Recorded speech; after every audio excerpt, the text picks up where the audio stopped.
আম এবং নিম, এই দুই যে যার স্থানে অত্যন্ত বিশেষ, অত্যন্ত শ্রেষ্ঠ।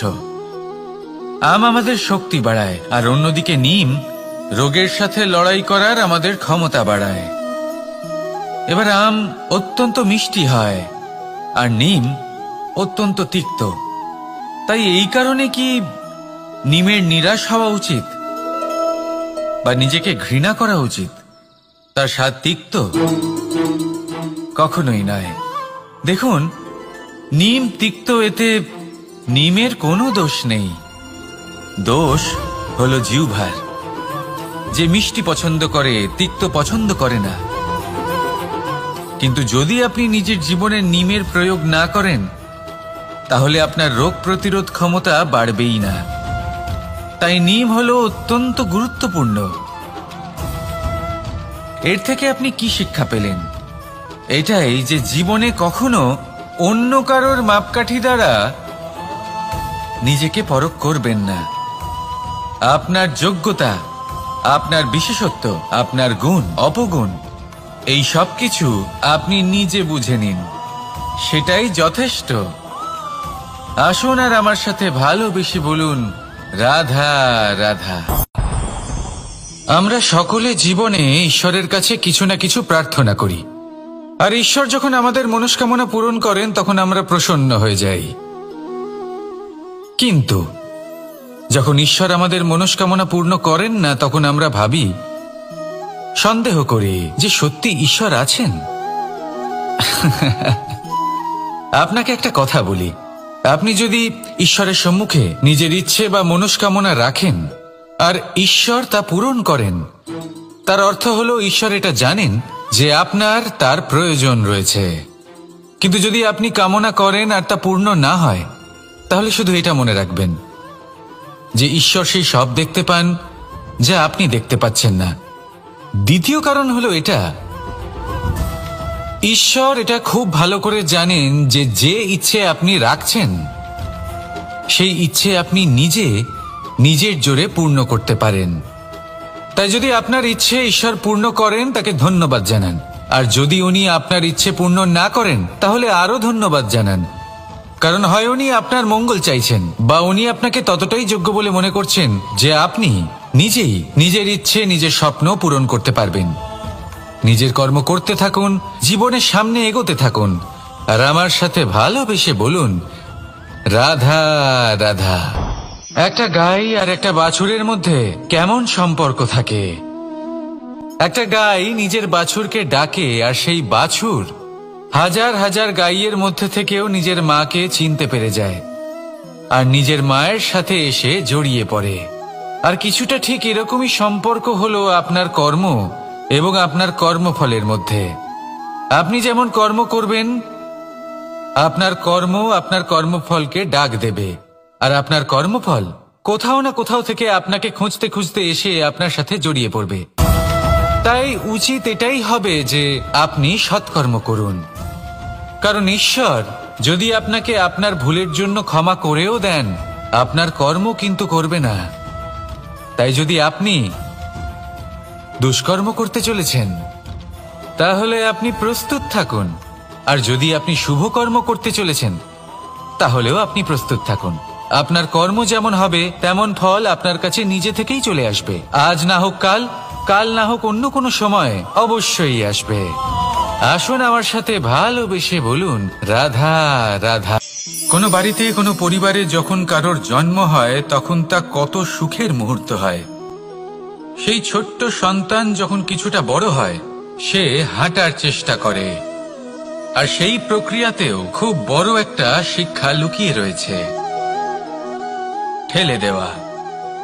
যখন আপনি হাঁটতে চান, সামনে এগোতে চান, তখন আপনি কি করেন? নিজের পায়ের তলার যে মাটি, তাকে আপনি পেছনে ঠেলে দেন। ব্যাস, এই একই জিনিস তো জীবনেও শিখতে হবে। এবার যদি আপনি জ্ঞানের পথে অগ্রসর হতে চান, তাহলে অজ্ঞানতাকে পেছনে সরিয়ে দিতে হবে। যদি আপনি প্রকাশের দিকে এগোতে চান, তাহলে অন্ধকারকে পেছনে সরিয়ে দিতে হবে। যদি আপনি ভবিষ্যতে সফল হতে চান, তাহলে অতীতের যে অসফলতাগুলিকে পেছনে সরিয়ে দিতে হবে। যে জল বইতে বইতে থেমে যায় তাকে আমরা নালা বলে থাকি, তার থেকে দুর্গন্ধ বের হয়। কিন্তু যে জল বইতেই থাকে তাকেই আমরা পবিত্র জল বলি। তাহলে আপনিও কর্ম করতে থাকুন, কখনো থামবেন না। আর আমার সাথে ভালোবেসে বলুন, রাধা রাধা। যোগাসন। যোগাসনে আসন অত্যন্ত গুরুত্বপূর্ণ। এবার আমি বলবো সবথেকে শ্রেষ্ঠ আসন কোনটি। আশ্বাস।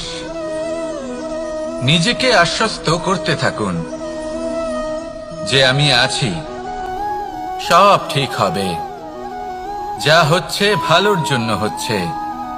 এই আশ্বাস আপনাকে জীবনে এমন ধনাত্মক বিশ্বাস দেবে যে আপনি বড় বড় সমস্যার সমাধান করতে পারবেন।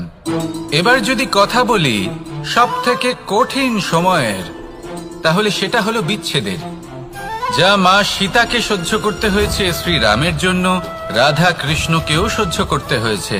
যে ব্যক্তি বিচ্ছেদের সময় সঠিক পথে চলে এসেছে সে জীবনে অনেক শ্রেষ্ঠ স্থানে অবশ্যই পৌঁছতে পারবে।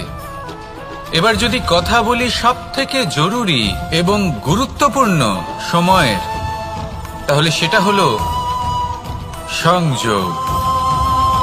সকলকে সাহায্য করতে থাকুন। আপনি অন্যদের সাহায্য করে তাদের যত আনন্দ দিতে পারবেন ততটাই আনন্দ আপনারও জীবনে অবশ্যই আসবে। আসুন আর আমার সাথে ভালোবেসে বলুন, রাধা রাধা। কামবোধ, এটাই আপনার অন্তরের প্রথম শত্রু। বেশিরভাগ মানুষই কামবোধ বলতে লালসা বোঝেন, কিন্তু এটা সম্পূর্ণ সত্য নয়। কামের আসল অর্থ হলো কামনা। এটা খুবই সহজ ব্যাপার। মনুষ্য শরীর থাকলে, মানুষের মন থাকলে এই কামনা অবশ্যই থাকবে। এবার এটাই দেখতে হবে যে এই কামনা নেতিবাচক কামনা নাকি ইতিবাচক কামনা।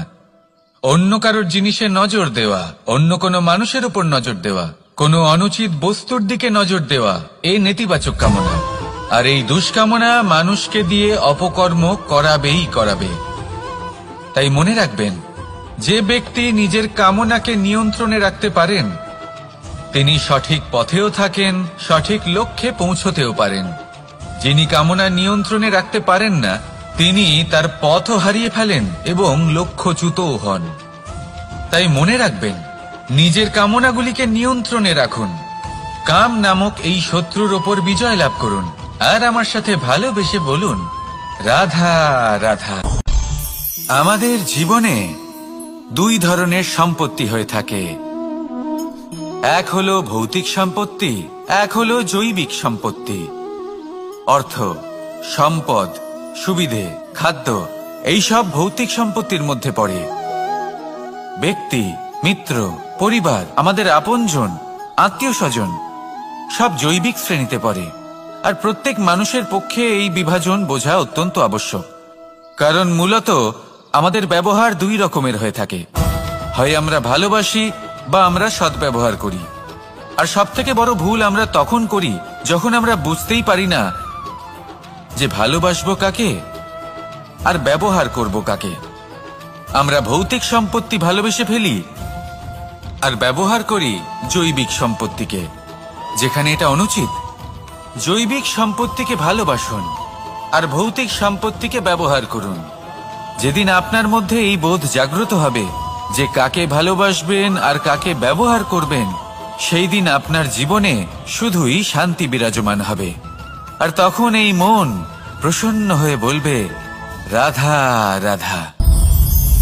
কাল, আজ এবং কাল।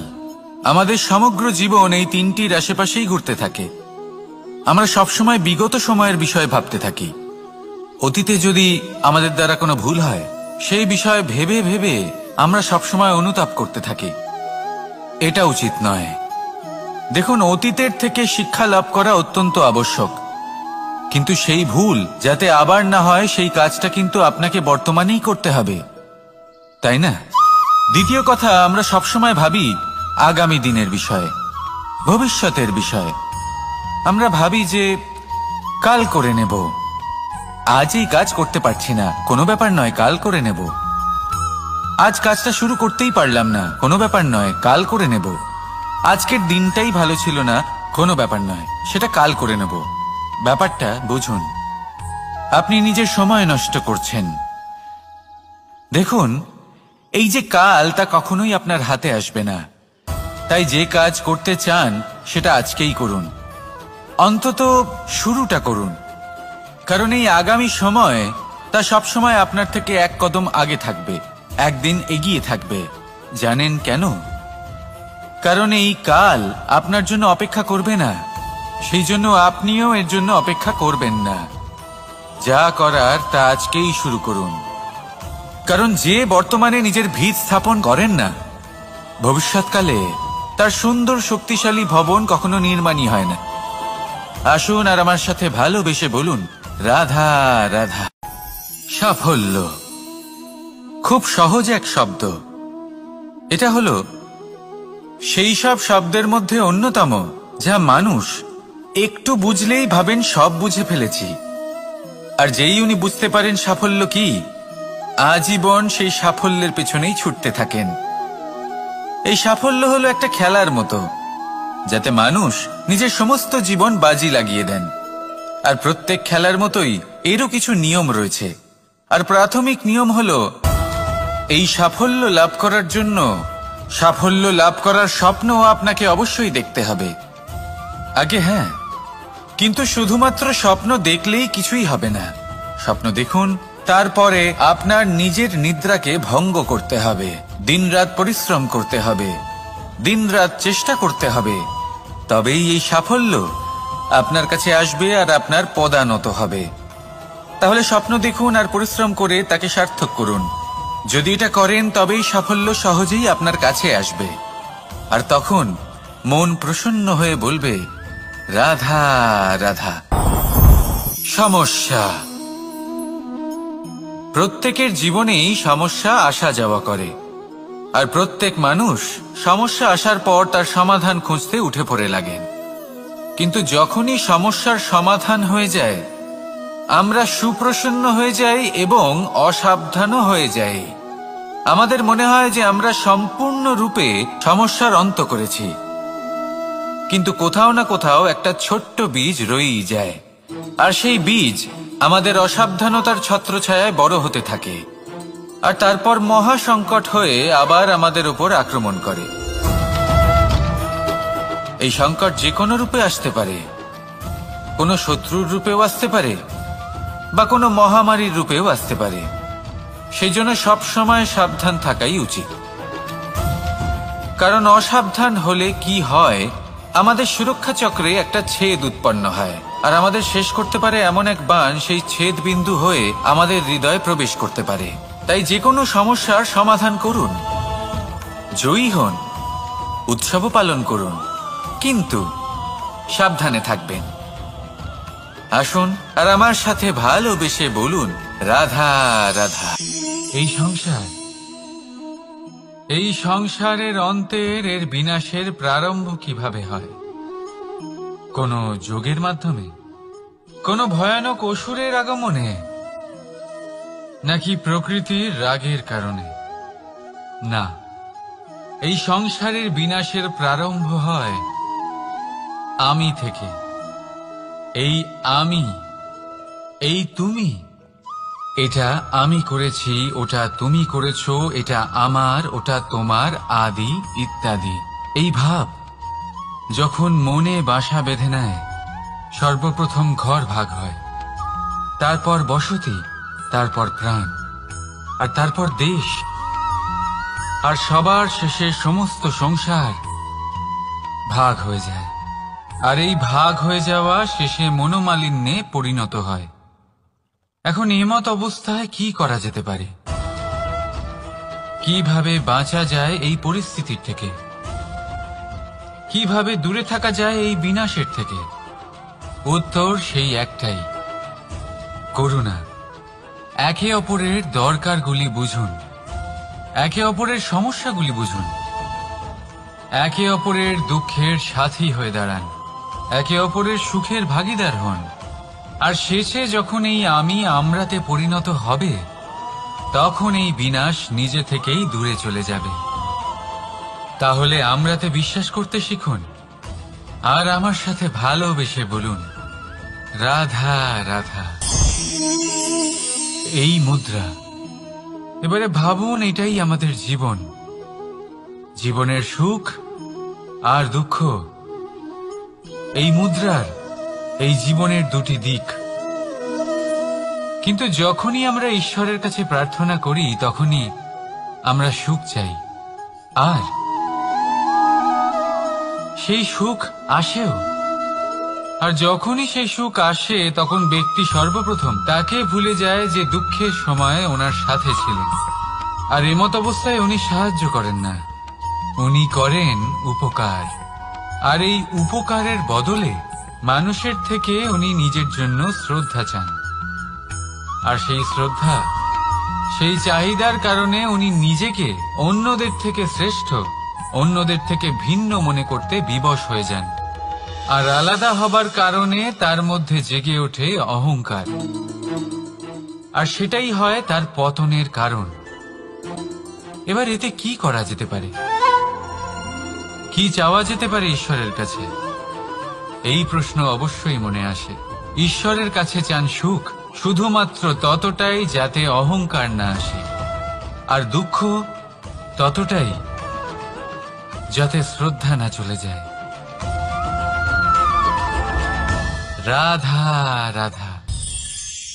এই সংসারে এমন কিছুই নেই যে সব সময় একই থাকবে। যা কিছু নির্মাণ হয়েছে তা একদিন অবশ্যই ভেঙে পড়বে, কিন্তু এই ভেঙে যাওয়ার বিশ্লেষণ আপনি কিভাবে করবেন তা আপনার উপরে নির্ভর করছে। ওই আকাশের দিকে তাকান, ওই মেঘ, ওটাও ভেঙে পড়ে, কিন্তু নিজে ভেঙে পড়ার সাথে বর্ষাকে তৈরি করে যায়। মাটির ডেলা অবশ্যই ভেঙে পড়ে, কিন্তু ব্যবহারযোগ্য মাটির রূপ নিয়ে। এই ধরিত্রীর বুকে কোনো এক বীজ যখন ভেঙে পড়ে, তখন ধরিত্রীর উপর এক বিশাল আকারের বৃক্ষ নির্মাণ করে। যদি জীবনে কিছু ভেঙে পড়ে, তাহলে নিরাশ হয়ে পড়বেন না, নিজের সাহস হারাবেন না। ধনাত্মক দৃষ্টিভঙ্গি দিয়ে দেখতে চেষ্টা করুন। মনে করুন, নিয়তি নিশ্চয়ই আপনার জন্য আরো ভালো কিছু ভেবে রেখেছে, যা ভবিষ্যতে আপনার প্রতীক্ষা করছে। ধনাত্মক চিন্তা ভাবনা করতে থাকুন, তারপর দেখবেন শ্রেষ্ঠ রচনা নিজেই তৈরি হবে। রাধা রাধা। চলতে থাকা, থেমে যাওয়া, বিশ্রাম নেওয়া, তারপর দম নিয়ে পুনরায় দাঁড়িয়ে পড়া, আর তারপর আবার সেই পথ চলা।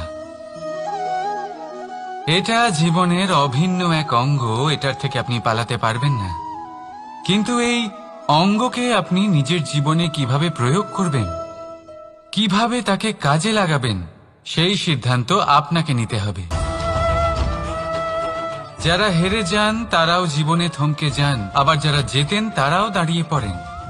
যারা হেরে যান তারা হাঁপিয়ে দাঁড়িয়ে পড়েন, যারা জিতে যান তারা দাঁড়িয়ে পড়েন সেই সর্বোচ্চ স্তরে পৌঁছে গিয়ে।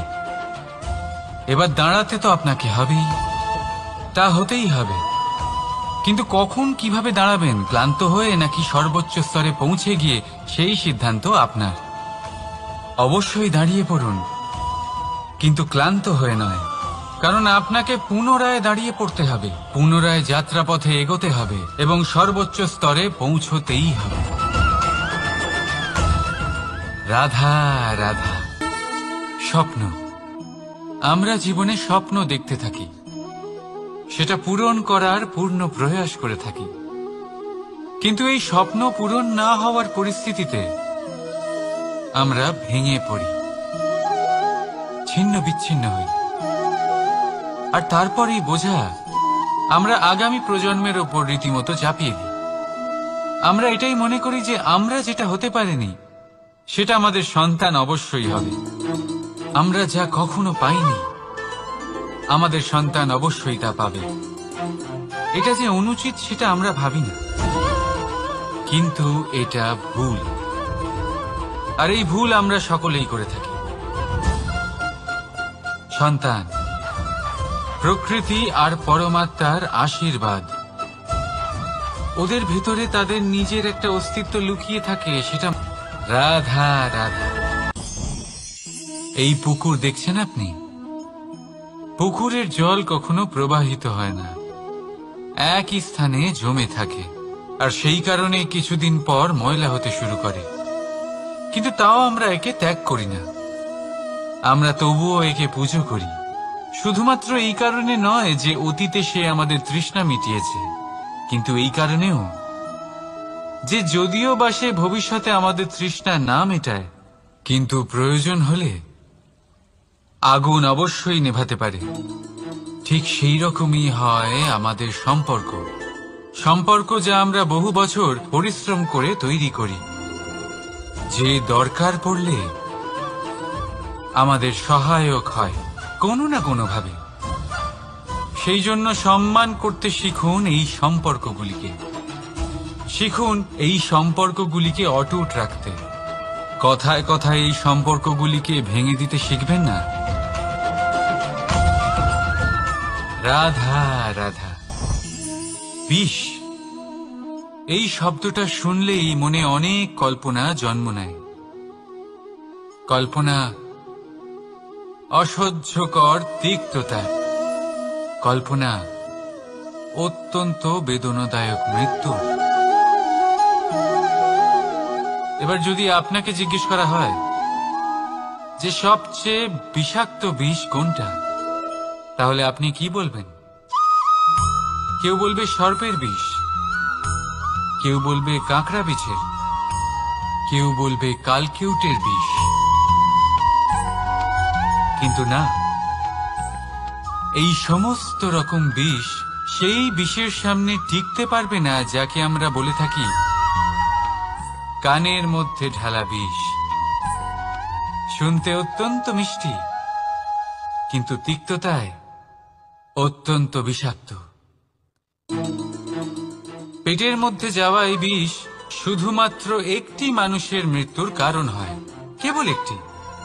কিন্তু কানের মধ্যে ঢালা এই বিষ একাধিক সম্পর্কের নাশ করতে পারে। আর এটাতে সেই ব্যক্তির ভুল নেই যে আপনার কানে বিষ ভরেছে, আপনি তাকে দোষ দিতে পারেন না। এখানে দোষ আপনার নিজের, যে এই বিষকে আপনি নিজের উপরে প্রভাব ফেলতে দিয়েছেন, এই বিষকে সুযোগ দিয়েছেন আপনার ক্ষতি করতে। এটা আপনার ভুল। সেই জন্য কুমন্ত্রণায় কখনো কান দেবেন না। আপনার মনে ভালোবাসার দৃঢ়তা জাগিয়ে তুলুন আর নষ্ট করে দিন এই সংসারের সমস্ত বিষের প্রভাবকে। রাধা রাধা। জীবন, আমাদের এই জীবন, সুখ আর দুঃখ, এই দুইয়ের মিশ্রণ। এদের সংমিশ্রণই জীবনের ভারসাম্য বজায় রাখে। এখন এই সুখ, সুখ এমন এক বস্তু যাকে সবাই খুঁজে চলেছে। দুঃখ এমন এক অনুভূতি যা সবার কাছে আছে। আমাদের প্রত্যেকের জীবনে সুখ আর দুঃখ আসতে থাকবে আর যেতেও থাকবে, এটা অবশ্যই জীবনে থাকবে।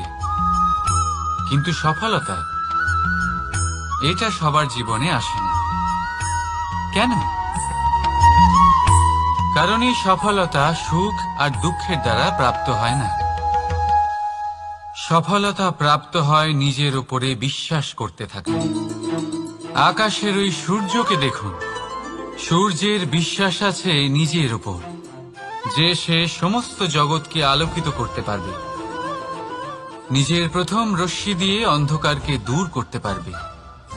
সূর্য এই বিশ্বাস নিয়েই আসে, আর কিছুক্ষণের মধ্যেই সমস্ত সংসার থেকে অন্ধকারকে বিনাশ করে ফেলে সে। তাহলে মনে রাখবেন, এই সুখের আভাস, এই দুঃখের অনুভূতি আসতেও থাকবে আর যেতেও থাকবে। শুধু নিজের উপরে বিশ্বাস রাখুন, তারপর দেখবেন এই সফলতা আপনার দাস হয়ে থাকবে। রাধা রাধা। চাঁদ কত শ্রেয়, শুভ্র, কত সুন্দর। কিন্তু যদি আপনি মনোযোগ সহকারে দেখেন তাহলে দেখবেন এই চাঁদেও দাগ আছে। আর এই দাগগুলি থাকার কারণে কি এই চাঁদের মাহাত্ম্য কখনো কমে যায়? কখনো নয়। এর কারণ হলো চাঁদের নিরন্তর চেষ্টা। একবার এই আকাশে দেখুন, এই অন্ধকার সবসময় চেষ্টা করে চাঁদকে ঢেকে দেওয়া, কিন্তু এই চাঁদ সবসময় এই অন্ধকারের সাথে লড়াই করতে থাকে। অমাবস্যা থেকে শুরু করে চাঁদের এই যাত্রা পূর্ণিমা অবধি পৌঁছেই যায়। আর তাই এই চাঁদের পুজো করা হয়, এই কারণে এই চাঁদকে মাহাত্ম্য দেওয়া হয়।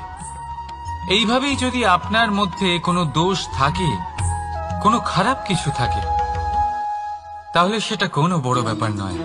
চেষ্টা করুন সেটাকে শুধরে নেওয়ার, কিন্তু সেই কারণে নিজেকে খারাপ মনে করা এটা অনুচিত। নিজের ভুলগুলো, নিজের দোষগুলো, নিজের খারাপ দিকের কথা ভুলে আপনি এই সংসারের ভালোর দিকে প্রস্থান করেই দেখুন না। আপনি দেখবেন আপনার অন্তরের তেজ ঠিকরে বেরোচ্ছে। রাধা রাধা। এই পিঁপড়েদের দেখছেন আপনি? সবাই একই রকমের। এদের মধ্যে তফাৎ খুঁজে বার করা অসম্ভব। মনে হয় যেন ওদের আলাদা আলাদা অস্তিত্বই নেই। কিন্তু যদি আপনি মন দিয়ে দেখেন তাহলে দেখবেন প্রতিটা পিঁপড়ের আলাদা কাজ নির্ধারিত, তাদের আলাদা অস্তিত্ব আছে। কেউ বাড়ি বানানোর জন্য মাটি সংগ্রহ করতে পটু, কেউ ঢিপি বানাতে পটু, কেউ খাবার খোঁজায় পটু, আবার কেউ সেই খাবার আনায় পটু। ঠিক সেরকমই হয় মানুষেরা। মনে হতেই পারে সবাই একই রকম, কিন্তু প্রতিটা মানুষের ব্যক্তিত্ব, প্রতিটা মানুষের অস্তিত্ব ভিন্ন হয়। আর সত্যি কথা বলতে কি, প্রতিটা মানুষের ভিন্নতাই আমাদের প্রগতির দিকে নিয়ে যায়। ভাবুন, যদি আপনাকে কারোর সাথে হাত মিলিয়ে চলতে হয়, তাহলে আপনাকে আপনার সোজা হাত তার উল্টো হাতে ধরে এগোতে হবে। এটাই সৃষ্টিকর্তার সৃষ্টির নিয়ম। ভিন্নতা, এই ভিন্নতাকে আশীর্বাদ ভেবে চলুন, এতে কোনো খারাপ নেই। রাধা রাধা। দাদা আমাকে বহুবার জিজ্ঞেস করেন যে কানাই, তুমি রাধার সাথে এই সংসারকে প্রেম শেখাতে এসেছো, তাহলে কেন তুমি রাধাকে এত বিরক্ত করো? কেন ও তোমাকে বিরক্ত করে? কেন এই ঝগড়াঝাটি হয়? কেন এই টানাপোড়েন চলে? এবার এটার উত্তর আমি কিছুটা এইভাবে দিতে চাই। পিঁপড়ে সেই বাড়িতেই প্রবেশ করে যেখানে মধু উপস্থিত আছে। যদি আপনার বাড়িতে মধু থাকে, কোনো মিষ্টি জিনিস থাকে, মিষ্টত্ব থাকে, তাহলে পিঁপড়ে সেখানে অবশ্যই প্রবেশ করবে। ঠিক এইরকমই হয় আমাদের সম্পর্ক। এর মধ্যে ছোটখাটো ঝগড়াঝাটি, টানাপোড়েন, রাগ করা, মন ভাঙানো, এই সব তো চলতেই থাকে, বিশেষ করে সেই সম্পর্কগুলিতে যেখানে মিষ্টত্ব আছে। মনে রাখবেন, যেই সম্পর্কে কোনো খুনসুটি নেই, রাগ করা, মান ভাঙানো নেই, কোনো ছোটখাটো ঝগড়াঝাটি নেই, সেই সম্পর্ক শুধুমাত্র মস্তিষ্ক দিয়ে পালন করা হচ্ছে, মন থেকে নয়। তাই মন থেকে ভালোবাসতে শিখুন। আর এই ছোটখাটো ঝগড়াঝাটির, এই অম্ল মধুর খুনসুটির আনন্দ উপভোগ করুন, কারণ এতেও ভালোবাসা আছে। রাধা রাধা। এই পুস্তক বড়ই কাজের জিনিস। কাহিনী হোক, কবিতা হোক, স্মৃতি হোক, এতে যাই লিখে দেবেন তা ভবিষ্যতের পুঁজি হয়ে যাবে। কিন্তু যদি কখনো এমন হয় যে এই পুস্তক ময়লা হয়ে যায়, বা যদি কোনো পাতায় আপনি ভুল করে কালি ফেলে দেন, বা কোনো বাক্য লিখতে গিয়ে আপনি ভুল করে ফেলেন, তাহলে আপনি কি করেন? সেই পুস্তক কি আপনি তুলে ফেলে দেন? না, তাই তো? শুধু একটা পাতা ছিঁড়ে ফেলেন যাতে সেই পুস্তক সঠিক থাকে, সুন্দর হয়ে ওঠে। এই পুস্তকের মতোই হয় আমাদের সম্পর্ক। তার সেই এক পাতা একটা ভুল। তাই যে কোনো সম্পর্কে যদি কারোর কোনো ভুল হয়ে গিয়ে থাকে, তাহলে সেই ভুলকে সম্পর্ক থেকে দূরে করা সঠিক হবে। সেই ভুলকে ভুলে যাওয়াই সঠিক হবে। সেই সম্পর্ক ভাঙা নয়, সেই সম্পর্ক সামলে রাখুন। কারণ ভুল তো সবার দ্বারা হয়। যদি এরকম করেন, তবেই জীবনরূপী পুস্তক আরো সুন্দর হয়ে উঠবে। একে